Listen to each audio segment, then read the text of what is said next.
2026-এর রোজার ঈদে শাকিব খানের ছবি আসছে once upon A time in Dhaka.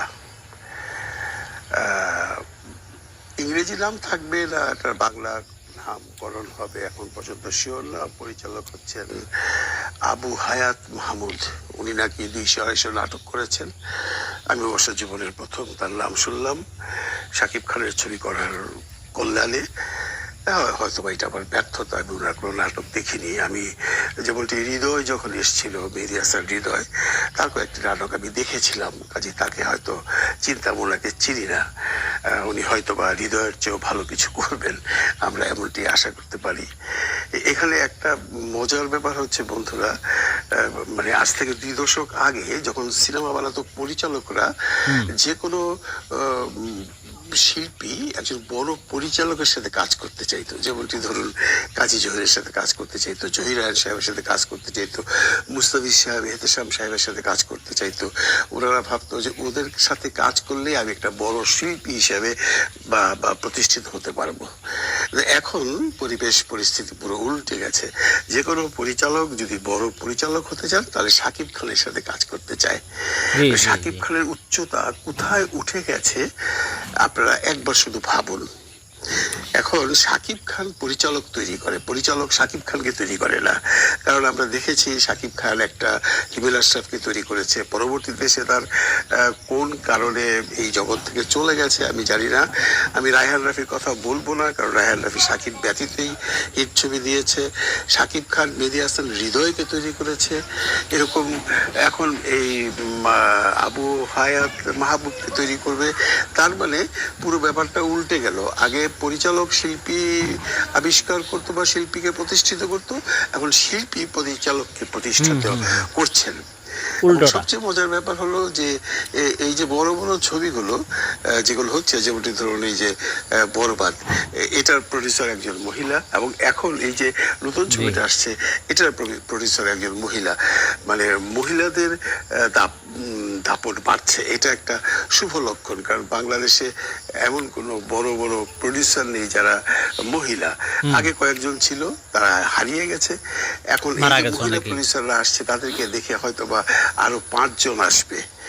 তো এটা খুব শুভ লক্ষণ। এখন মূল প্রশ্ন হচ্ছে যে আগামী রোজার ঈদে শাকিব খান মেহেদী হাসান হৃদয় বা রিয়েল এনার্জি প্রোডাকশনের সুমি ম্যাডামকে না দিয়ে উনি এই নতুন ম্যাডাম বা নতুন পরিচালককে কেন দিলেন?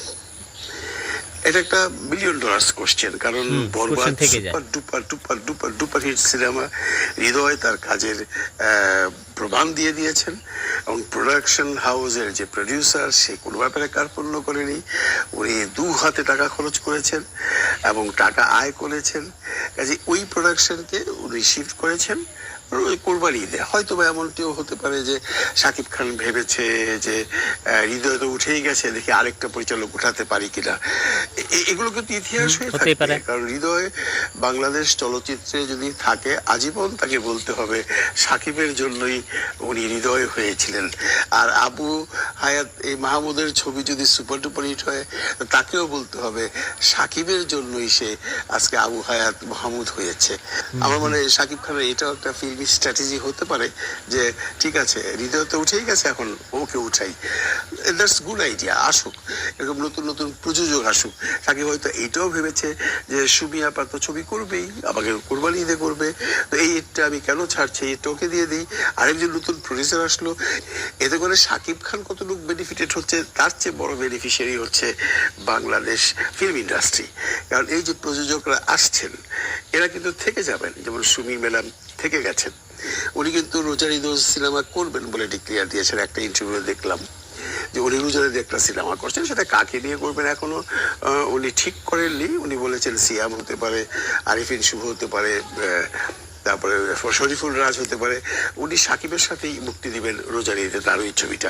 এখানে কোনো ক্ল্যাশ নয়, এখানে ব্যবসার পলিসি। উনি বসে থাকবেন না, উনি কুরবানি ঈদে সাকিবকে নিয়ে করবেন, রোজার ঈদে এই যে কোনো একটা শিল্পীকে নিয়ে করবেন। এখানে উনি যে ইন্টারভিউ দিয়েছেন সেখানে একটি কথা আমি এবারে মানতে রাজি নই বা বিশ্বাস করি না, বা এটা হবে না। যেমনটি উনি বলেছেন, উনি বলার আগে আমরা আবু হায়াত মাহমুদের কথা শুনি। উনি বলেছেন যে উনি এমন একটা সিনেমা বানাবেন যা পূর্বে কেউ দেখাতে পারেনি। এত বড় ক্যানভাসের ছবি আগে আর হয়নি। তার মানে এটা বরবাদ হলো বর্তমান পর্যন্ত, এই পর্যন্ত বরবাদ হলো বাংলাদেশের সবচেয়ে বিগ ক্যানভাসের ছবি, তাই না? এর চেয়ে বড় ক্যানভাসের ছবি বরবাদ ছাড়া তুফানওয়ালা। তো তার মানে উনি বরবাদের চেয়ে বড় ক্যানভাসের ছবি বানাতেই পারেন, কারণ ওনার ন্যাচারালি একটা চ্যালেঞ্জ আছে যে আমি বরবাদকে বিট করব, এবং ওনার প্রডিউসার নিশ্চয়ই টাকার ব্যাপারে সুবি ম্যাডামের মতো কার্পণ্যতা করবে না। মজার ব্যাপার আছে, এই কথা শুনবার পর যে প্রশ্নকর্তা, এটা অ্যাকচুয়ালি শরৎ মিউজিক ভিডিওর কৌশলিক ইন্টারভিউটা দেখলাম, উনি জিজ্ঞেস করছে আপনি আপনার ছবি কেমন হবে, কারণ শাকিব খানের এগেইনস্টে আপনি ছবি রিলিজ করবেন, সে যে হিরোই হোক আপনি তো খুব একটা ব্যবসা করতে পারবেন না, কারণ সিঙ্গেল স্ক্রিনে তো কোনো পাত্তাই পাবেন না। তখন উনি বলেছেন আমি কারোর সাথে কম্পিটিশন করছি না, খুব সুন্দর করে কথা বলেছেন উনি, আমি কারোর সাথে কম্পিটিশন করছি না, আমি যেটা বানাবো সেটা অনেক বড় একটা সিনেমা হবে, অনেক বড় একটা সিনেমা হবে। তার মানে বরবাদের চেয়েও বড় হতে পারে। এখানে শিল্পীটি বাদ দিয়ে, মানে শাকিব খান বাদ দিয়ে সবকিছু বিরাট আকারে হবে। তখন প্রশ্নকর্তা কৌশলী জিজ্ঞেস করছে এত টাকা ইনভেস্ট করে আপনি কি তুলতে পারবেন, কারণ আপনি তো সিঙ্গেল স্ক্রিনে কোনো হলই পাবেন না। উনি সুন্দর উত্তর দিয়েছেন, বলেছেন আমি তো প্রথম 2 সপ্তাহ সিঙ্গেল স্ক্রিনে যাবোই না, আমি প্রথম 2 সপ্তাহ থাকবো সিনেপ্লেক্সে, 2 সপ্তাহ পর আমি সিঙ্গেল স্ক্রিনে যাবো। তার মানে উনিও কনফিডেন্ট যে সাকিবকে দিয়ে যদি 12 কোটি টাকা দিয়ে সিনেমা বানানো যায়, তাহলে শরীফুল রাজ বা আরিফিন শুভ বা সিয়ামকে দিয়েও 12 কোটি টাকার সিনেমা বানালে সেই টাকা উনি তুলতে পারবেন। এখানে আমার একটু দ্বিমত রয়ে গেল, আমি একটু দ্বিমত রেখে গেলাম, কারণ এটা মনে হয় সম্ভব না।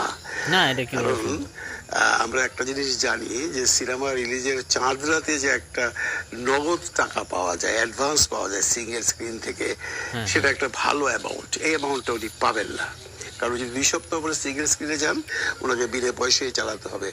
উনি যা পাবেন প্রথম দিকে সিনেপ্লেক্স থেকে পাবেন, সেই সিনেপ্লেক্সের টাকা আসতে আসতে হতো রিলিজের পর, শেষ হওয়ার পর আরো 1-2 মাস।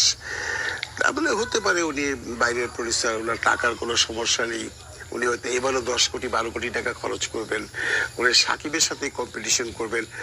মানে মোট কথা বলতে হবে ওনার কুইলজা আছে ভাই, ওনার কুইলজা আছে। আমি এত বড় কুইলজাওয়ালা প্রডিউসার আমি আমার জীবনে দেখি নাই, যে শাকিব খানের সাথে রিলিজ দিবে ঈদের সময় ছবি, সেই ছবির বাজেট হবে 10 থেকে 12 কোটি টাকা। আসলে ওনার কুইলজা আছে। ভালো থাকবেন সবাই, ভালো রাখবেন সবাইকে। আল্লাহ হাফেজ।